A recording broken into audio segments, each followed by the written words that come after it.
1 साल से कुरुक्षेत्र विकास बोर्ड के कर्मचारी बेवजह परेशान कर रहे हैं और मेरी जो डिपॉजिट राशि है उसे देने में आनाकानी कर रहे हैं और एक बहाना सा बना रहे हैं कि जी वो जीएसटी कटेगा तो देंगे।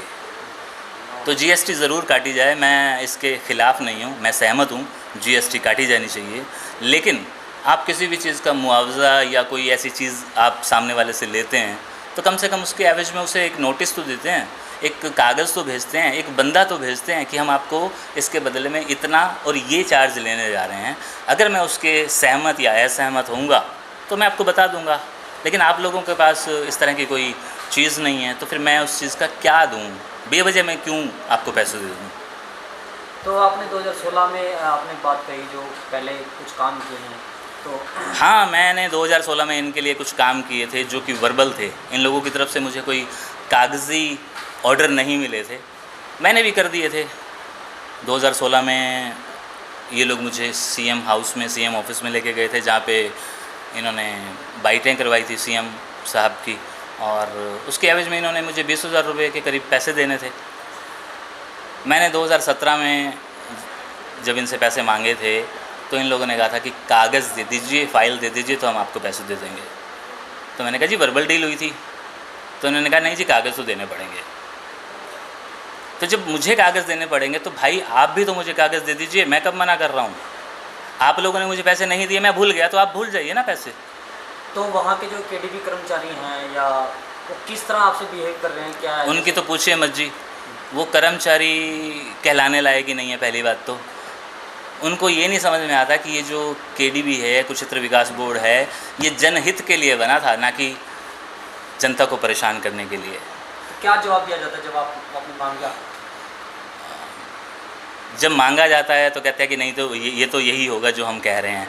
जब सब लोग, सारे दुकानदारों में से कोई नहीं बोला तो आप क्यों बोल रहे हो। तो कौन कौन लोग जो कर्मचारी हैं वो जो आपसे बदतमीजी से बात करते हैं? बदतमीज़ी से बात करने वालों में 3-4 प्रमुख हैं, जिसमें से एक सिगरेट पीने वाले कर्मचारी हैं, लक्ष्मीनाथ या लक्ष्मीकांत जो भी हैं, और एक अश्वनी नाम का बंदा है जिसे बेवजह ऊंचा बोलने की और जा जो भी करना कर ले, या तू हमें समझाने आया है, इस तरह के वो शब्द इस्तेमाल करता है बंदा।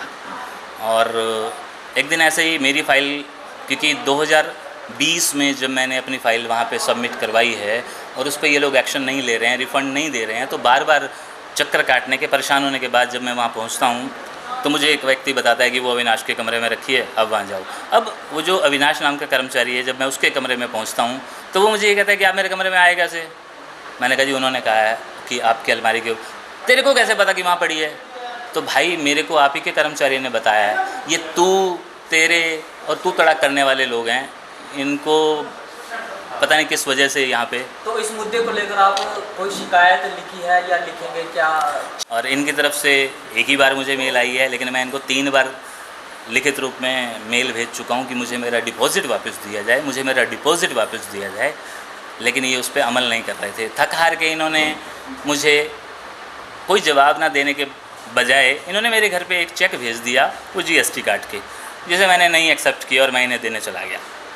इन्होंने कहा कि इतने दिनों के बाद, तो भाई मैं इतने दिनों के बाद इसलिए आया क्योंकि आपने भी 7 महीने लगा दिए वो चेक देने में। मैं ये सुनना चाहता था इतने दिनों के बाद, ताकि आपको एहसास हो कि सिर्फ गलती आप नहीं कर सकते। आप कुरुक्षेत्र विकास बोर्ड के सीईओ से बात की आपने? मैंने पिछली पेमेंट के बारे में बात की थी, इस बारे में इनके कर्मचारियों से बात हो रही है, क्योंकि मैं नहीं चाहता मैं डायरेक्ट, अब इनका फ़र्ज़ बनता है कि अपने ऊपर वाले लोगों को बताए। मेरा अगर इसके बाद कोई बात होगी आपके कार्य के बाद, अगर वो मुझे कहेंगे कि तूने मुझसे बात नहीं कही, तो ये उनके कर्मचारियों की गलती है कि उन्होंने इसके बारे में अपने ऊपर वाले कर्मचारियों को नहीं बताया। लिखित में शिकायत देंगे आप कहाँ तैयारी कर रहे हैं? अब आप लोगों के बाद तो फिर ये बात उठेगी, CM house, CM window, DC और सोशल मीडिया, फिर ये सब जगह जाएगी जहाँ जानी चाहिए। और जितने भी दुकानदार हैं वो लोग भी देखेंगे, शायद उन्हें इस बात का एहसास हो कि हम तो मजबूर हैं, चलो कोई भाई तो उठा। तो आपने एक बात कही थी कि भाई जो काम को लेके लोकल बंदा को काम नहीं दिया जाता। हाँ, वो एक अलग मुद्दा है, लेकिन चलो आप पूछ रहे हैं तो आपको बताता हूँ कि यहाँ पे हमारे शहर के अंदर इतने वर्षों से 20 साल होने को आए, डिजिटल गीता जयंती मनाई जा रही है, डिजिटल मतलब वो नहीं जब हमारा देश डिजिटल हुआ या मोदी जी ने डिजिटल कहा। डिजिटल मतलब ये कि जब से आप लोगों ने डॉक्यूमेंटेशन या फोटोग्राफ या वीडियो को संग्रहित करना शुरू किया, तो 2002 से आप लोगों ने ये चीज़ें की हैं। हालांकि सुनने में ये आता है कि 1992 या 93 से हमारी गीता जयंती हो रही है, लेकिन जब 2007, 8, 10 की अगर बात करें और आज तक की बात करें, तो हमारे शहर के फोटोग्राफर्स या वीडियोग्राफर्स या सीसीटीवी कैमरास, इन लोगों को कभी भी कॉन्ट्रैक्ट्स नहीं मिलते हैं। अगर गलती से कोई शिकायत करता है और अगर गलती से ये लोग टेंडर निकाल देते हैं और फिर भगवान की मर्ज़ी से अगर उसे टेंडर मिल जाता है, तो वो बस वो पहली और आखिरी बार होता है, उसके बाद नहीं मिलता। कारण साफ सा है, क्योंकि वो लोकल बंदा अंडर टेबल इनको नहीं देता, इनके घर पे जाके गिफ्ट्स नहीं दे के आता, इनको टाइम टू टाइम इनकी फैमिली फ़ोटोग्राफ्स नहीं देता, पासपोर्ट्स फ़ोटो नहीं देता, कप्स नहीं देता, मग्स नहीं देता, टी शर्ट्स नहीं देता, या जो भी वो चीज़ें अपने ऑफिस या शॉप से चीज़ें दे सकता है फ्री में, वो देता है, बांटता है, क्योंकि उसको इनके साथ बना के रखनी होती है और इनको तो ये आदत है। मैं तो कई बार सोचता हूँ कि नंदा जी कितना परेशान होते होंगे, सोचते होंगे कि मैंने किनके हवाले कर दिया है अपना धर्म क्षेत्र कुरुक्षेत्र।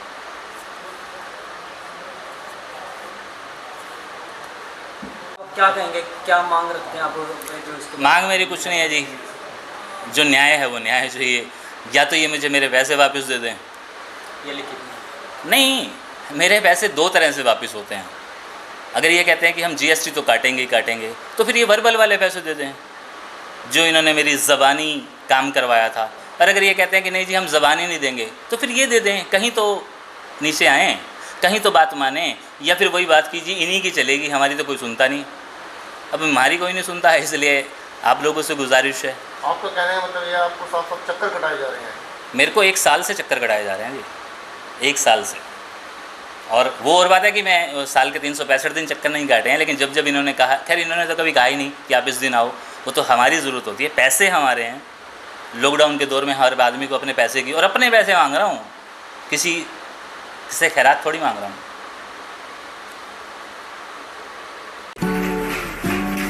खादी, खादी एक विश्वास, खादी एक विचार, खादी एक संस्कृति और खादी एक मुस्कान। खादी जो आजादी से पहले हमारे साथ थी और आज भी है। गांधी जी का सपना है खादी। प्रधानमंत्री मोदी जी के आत्मनिर्भर भारत का विशेष हिस्सा है खादी। तो आइए इसी सपने को साकार करने के लिए हम भी अपनाएं खादी, हमारी स्वदेशी खादी, हमारे देश में बनी हमारी अपनी खादी। इसलिए एक एहसास है खादी, हमारे जीवन में रंग बिरंगे रंग भरने आई है खादी। आपके अपने शहर कुरुक्षेत्र में गांव मिर्जापुर आपके लिए लेकर आया है खादी के बने एक से बढ़कर एक डिजाइन, कलर्स व सभी प्रकार के वस्त्र। इतना ही नहीं, खादी ग्रामोद्योग भारत के बहुत से प्रोडक्ट जो आपकी त्वचा व शरीर के लिए उपयोगी हैं, जो आपको दें एक प्राकृतिक सुंदरता का एहसास। एक बार अपनाकर तो देखिए। खादी इंडिया।